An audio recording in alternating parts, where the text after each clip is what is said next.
दोस्तों नमस्कार, कैसे आप सब। उम्मीद है काफ़ी अच्छे होंगे। आज हम बिहार एसएससी का सवाल लिए हैं, जो लाभ हानि का सवाल है, जो काफ़ी इंपॉर्टेंट है आप सबके लिए। आप देखिएगा, इस टाइप को समझिएगा। ये टाइप फिर से आ सकता है, इसलिए आप उसको ध्यान से समझिएगा और इसे सोचिए कि आज सीख ले, है ना। इसके बाद कभी ये हेडिंग डाउट में न रहे, है ना। तो देखते हैं, एक क्वेश्चन लिया हुआ है।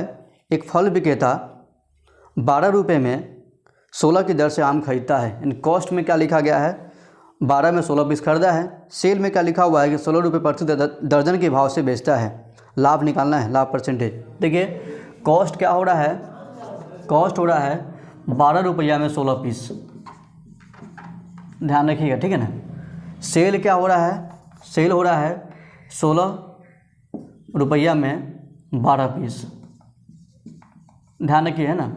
12 में 16 पीस खरीद रहे हैं और सेलिंग क्या हो रहा है, 16 में 12 पीस बेच रहे हैं, ठीक है।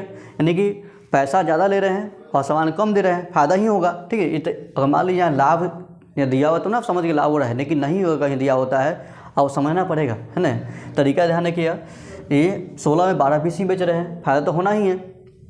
अब निकालना है पर कि कितना परसेंट का फ़ायदा हुआ है, कितना परसेंट का लाभ हुआ है, वो निकालना है। कैसे निकलेगा, देखिए दोनों का जो क्वांटिटी है सेम तो है नहीं, सेम नहीं है। देखिए ऐसे इसका आंसर काफ़ी आसान, एक लाइन लिखनी आंसर आ जाएगा, लेकिन उतना नहीं करना है, समझना, टाइप समझना है कि ऐसा क्यों हो रहा है। देखिए मात्रा सेम नहीं ना है, ये 16 पीस है, 12 पीस है, नहीं है। एक नियम होता है क्या, दोनों का बैलेंस कर दीजिए, यानी कि 16 में 12 से गुना कर दीजिए और 12 में 16 से गुना कर दीजिए। इससे फ़ायदा क्या, दोनों का मात्रा सेम हो जाएगा। जितना खरीदेंगे उतना पूरा बेचेंगे तो लाभ हानि निकालना संभव होगा। आप सोचिए नहीं कि मान लीजिए हम 20 को खरीदे और 15 को बेच दिए, 5 भी बचा हुआ है और 5 पे क्या होगा, कैसे बिकेगा, वो तो पता है नहीं। वैसे में हम कभी पता नहीं कर पाएंगे कि लाभ हो या ना हानि, कितना परसेंटेज क्या आ सकता है, ठीक है। इसलिए ध्यान रखना है, क्या कॉन्सेप्ट सीखना है, मतलब क्या है, क्वांटिटी सेम होना चाहिए, ठीक है ना। मतलब आपको क्वांटिटी सेम करने के लिए क्या करेंगे, उल्टा गुना कर लेते हैं। मान लीजिए कॉस्ट के लिए अगर मान लीजिए 12 यहाँ उसे गुना यहाँ करते हैं तो कितना, 12 गुने 12, तो यहाँ भी गुना होगा, यहाँ भी गुना होगा, तो कॉस्ट हो जाएगा 12 गुने 12 144। इतना रुपये का कॉस्ट हो रहा है। सेल, अगर सेल से यहाँ गुना कर रहे हैं, मान लीजिए 16 से गुना करेंगे सेल में, तो यहाँ क्या होगा, 16 से गुना करने पर 16 गुना 16 1, 16 से स्क्वायर कर लीजिए, कितना होता है 256 ना, स्क्वायर होता है। कॉस्ट ये हो रहा है, सेल ये हो रहा है, गैप है ना, लाभ हानि होता है। कितना गैप बन रहा है निकाल लीजिए। अगर प्रॉफिट निकालना है, कितना प्रॉफिट हो रहा है, 256 में से घटाना होगा ये 144, घटा लीजिए।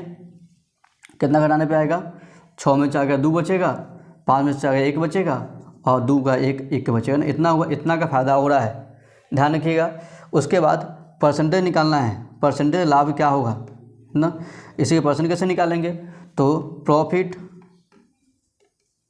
जो है कितना का है, 112 का है ना, प्रॉफिट गुने 100 बटा कॉस्ट ना, कॉस्ट कितना है 144 का, इसे डिवाइड कर लीजिए, इसे काटिए, काटना 4 से काटेंगे, 4 का 2 गुना और 4 8 32, 4 से काटेंगे, 4 का 3 गुना 12, 4 से 24 हुआ, फिर 4 से कटेगा 7 गुना, 4 से काटेंगे 9 गुना, कितना 7 गुने 100, 700 बटा 9 हो रहा है ना।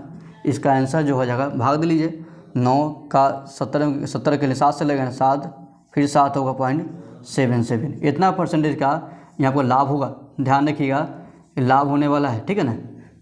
यहाँ पे देखिए यह तरीका आसान है, आप ऐसा करने से किसी का आंसर बना सकते हैं आप। मात्रा देखिए, आप सोचिए यहाँ पर क्यों कहिएगा नहीं, इसके स्क्वायर कर देते, माइनस करते, आंसर आता है। लेकिन देखिएगा, आज अगर मान लीजिए उल्टा लिखा है तब ऐसा होगा। मान लीजिए ये क्वांटिटी कुछ और होता, मान लीजिए 12 में 16, आप बोल रहे 20 में 15 बेचे, तब कुछ और आंसर होता। तो इसलिए तरीका क्या बताया गया है, जैसे भी हो आपको इसका क्वांटिटी को सेम करना है, और क्वांटिटी बढ़ेगा तो मतलब क्या है, पैसा भी बढ़ेगा ना।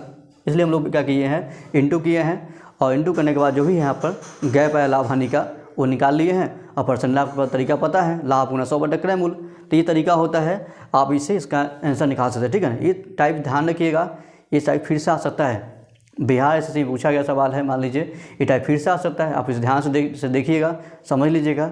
फिर भी किसी को डाउट है, इस हेडिंग को अच्छे से सीखना है।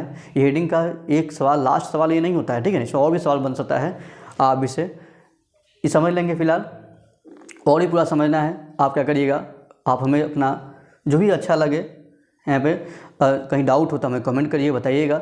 अच्छा लगे लाइक करिएगा, शेयर कर दीजिएगा। और जो लोग नए हैं, पहली बार जुड़े हैं इस चैनल पे, आप सब्सक्राइब कर लीजिए ताकि हमारा इस तरीके का और भी टॉपिक जो वीडियो आता है आप सभी तक हमेशा समय से पहुँचेगा, आप देख पाएंगे और इससे आपको काफ़ी लाभ होगा। ठीक है, ध्यान रखिएगा।